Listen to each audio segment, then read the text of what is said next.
Goma and Konnichiwa. Plus, Yabaseo. Will here at the POLIT'AI CHI, giving you the brief intro so you understand the video highlights coming up. Talking briefly and concisely about left-leaning media and, week in review type deal. Alright, so starting off here with this gal from the New Yorker. I would just say that the New Yorker was, a periodical, as it were, for lack of a better term. I came in a sleeve as part of your LA Times. Hell, it was even in the Salt Lake Tribune, where I'm from originally, the Rocky Mountains.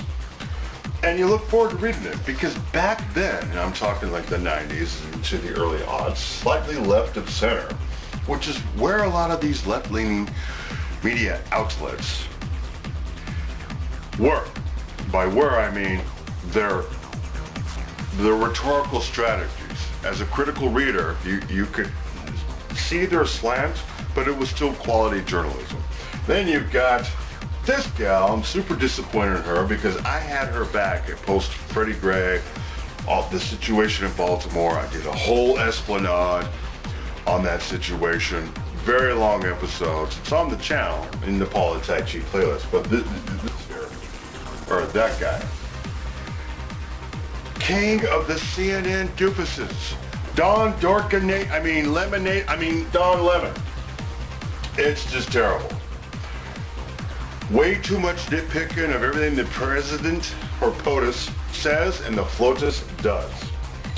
Alright, so continuing on with source taken from Lou Dobbs tonight. I'm super annoyed. He invoked the his money line passed. From within a tweet that I sent off to him. I'm pretty sure I was responsible for it because I've been watching the man for a while, and that hearkening back to his past wasn't there. And then he goes and has Teflon and nylon on last night. That'd be on Friday. Sorry. I mean, all you get from Teflon and nylon, you don't get any of this. They don't have the political experience. They don't have the life experience. They got a bunch of sassafras. And no matter what aisle of the political spectrum it's coming from, it just, that shiznit doesn't fly. But more of a montage put together. I took that from him because he does a good job on it, and I can't necessarily find other sources for some of these talking points you're going to hear coming up. Okay, the situation going on here with Cohen, it's not like any other president had this going on since Clinton, and that was just one isolated incident. So what are we all to make of it? As a centrist, I will just simply state that the president brings it on himself. And maybe he should have cleaned house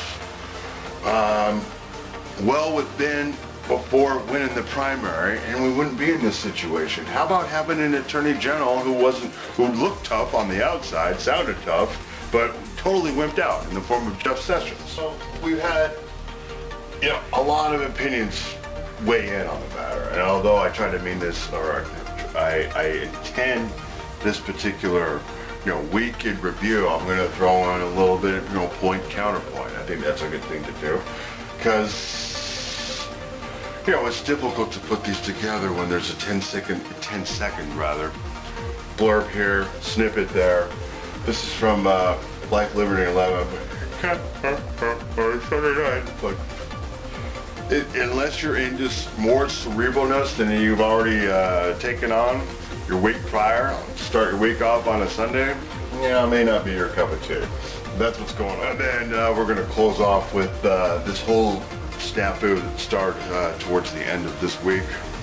That's been, it's now 16 December 2018.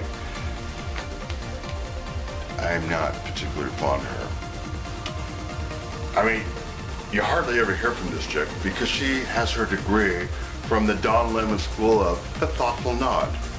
So pretentious. But you'll hear from her, and the question is asked ostensibly from a journalistic point of view, but it's CNN's tack on, white guys need not apply.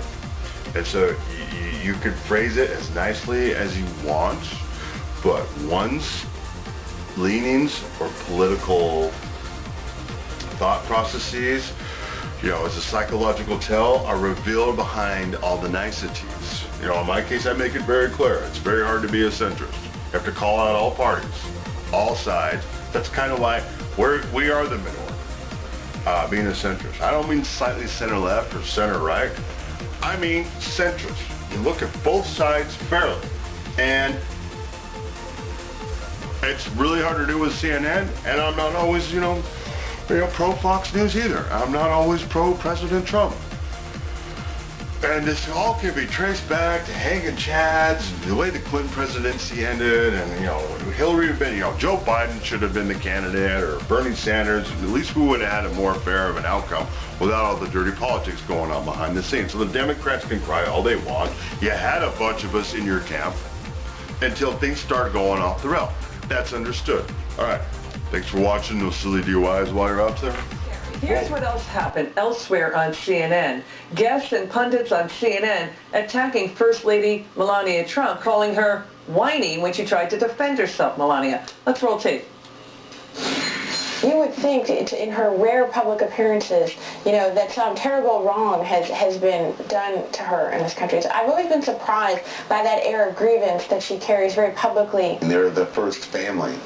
First families get a lot of attention, reported on the news all the time. She continues to whine about a situation that she's part of, and it's a great honor to be First Lady. Okay, Don Lemon, newsflash. First families routinely and historically have been off limits. You're not supposed to talk about the first family, including the First Lady. But, they have in the past. They went after Laura Bush. They went after, other First Ladies as well. What's your take on this? Well, can you imagine if people in the news had used that kind of rhetoric to talk about Michelle Obama? Of course it would have been horrible, and it is horrible now, and they're using that kind of rhetoric to describe Melania Trump. During her interview with Hannity, Melania proved that she's not just poised and of course very intelligent, but she's also becoming very politically savvy as well, and she was absolutely right to call out the media, which has really thrived during the Trump years, the anti-Trump media like CNN and the New York Times. These were outlets that were losing viewers and losing readers until Trump came into office. To inhabit much of the media. President Trump has made positive gains in trade with China as the Chinese agreed this week to lower tariffs on American-made cars as the president claims the moral high ground on the border wall and a transparent display of strength yesterday with radical Dem leaders Chuck Schumer and Nancy Pelosi, dismantling those fake news reports about his administration, slapping down reports he's struggling to replace his chief of staff as he is in no hurry to do so. And being right about Brexit, of course, the weak French president, and of course the European Union that is now joined with this president in seeking balanced trade with China. The strong week for this president comes despite an ongoing propaganda blitz from the left-wing national media and the radical Dems, an assault like we've never seen before. They're now sharpening knives over recent sentencing memos provided by the Mueller witch hunt and today's conviction of the president's former lawyer, Michael Cohen, for making hush money payments and lying to Congress. Does it look to you like Donald Trump knows that he's bleeped?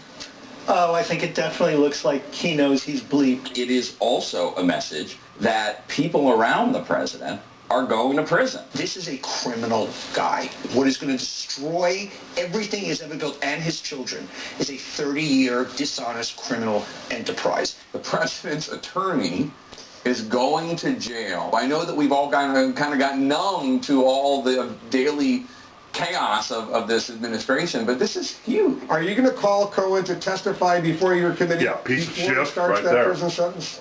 Well, we are already in touch with his counsel. What turmoil, what nonsense, and they just gin it up without so much as a blush. What are those leftist cable networks? What are they failing to mention here? Well, one of the things they're failing to mention, take note of it all, No sitting president can be indicted at any time they're in office. They also have failed to account for every sound legal mind in the country who says the Southern District of New York, the special counsel office, seem to be out of their minds and have yet to prove any collusion or wrongdoing on the part of the President of the United States. So if he gave $1 million to two women as hush money, there would be no crime. If he directed his lawyer to do it and he would compensate the lawyer, he's committed no crime. There's one common denominator to all of the sentencing memos. There's not a shred of evidence of Trump-Russian collusion. Short answer is the simple no. Paying somebody for something to be quiet about something that was done or alleged years before is not a campaign expense. I've yet to see any evidence coming from Mr. Cohen of collusion, and that's what started the Mueller investigation. Another white male. I'm very suspect of that this year going into a Democratic primary with women doing well in the African-American base for the Democratic Party. I'm not sure it's the time to dominate a white man. Is it time to have somebody of color and a woman and somebody younger? But as a white guy, are you trying to calculate whether or not this is the right time for you? Now, there's a reason the media continually asks this question. It's a mindset that seems to have been encouraged by the mainstream of the Democratic Party. The idea that a candidate might find or face scrutiny simply because he or she is white. I mean, why are we talking about race? I thought we were supposed to get away from judging people on the basis of their skin color, and why isn't that racist? Well, this is the latest in a string of stories we've highlighted to speak to this new reality. Now, whether it's the powerful Women's March embracing Louis Farrakhan and still remaining a powerful force inside the Democratic Party, or the no whites allowed vacation spots that we reported on earlier this week, how is any of this acceptable? Who didn't lie? The most remarkable thing about this interview, aside from its transparency, is the idea that the media, they now see Cohen as some type of almost an honest broker. That's a lot different from the way they viewed him during the campaign days. You shouldn't be a lawyer. That's not the way you communicate. You don't go to law school to act like a thug. Michael Cohen, the goon that he is, if he's serious about becoming president, he's got to get rid of the goons. Michael Cohen does him absolutely no favors. This guy is a thug with a law degree and a billionaire boss. It's a group of scumbags like Michael Cohen sitting around in cahoots with each other. Nice to see the word scumbag used with the American flag behind him. Well, Cohen was ordered to report to jail on March 6th, so expect to see 3 more months of I'm a changed man narratives and I'm really sorry sob stories. I just can't wait to see where he ends up next.